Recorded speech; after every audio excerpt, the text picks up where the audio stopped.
तिवारी अपहर।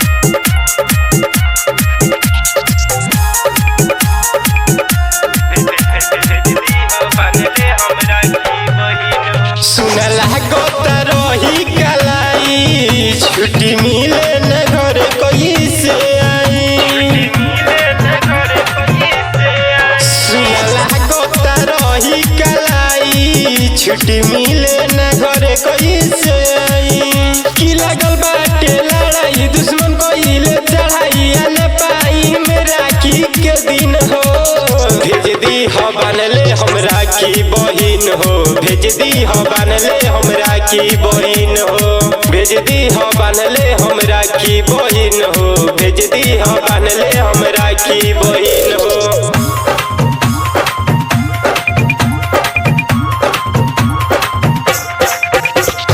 DJ Amit Tiwari अपहर। कि भारत माता के सेवा में बानी बुरा न मनी हो बहिना हमार। हर साल साथे में रह के बनलू ए साल छुट्टी न मिली हमार। कि भारत माता के सेवा में बानी बुरा न मनी हो बहिना हमार। हर साल साथे में रह के बनलू ए साल छुट्टी न मिली हमार। कि बानी बॉर्डर पर खड़ा गोली चलता छड़ा यही जाके गजबे पसीन हो। कि बानी बॉर्डर पर खड़ा गोली चलता छड़ा यही जाके गजबे पसीन हो।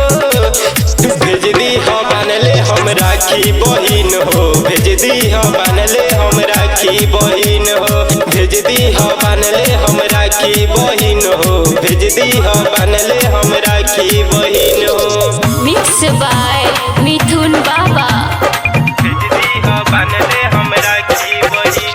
डीजे अमित तिवारी अपहर। कि जब तक के बानी देश के जवान हो तोहरा लोगन के कुछ हो के न देम हो। तोहरा लोगन के कुछ हो के न देम हो।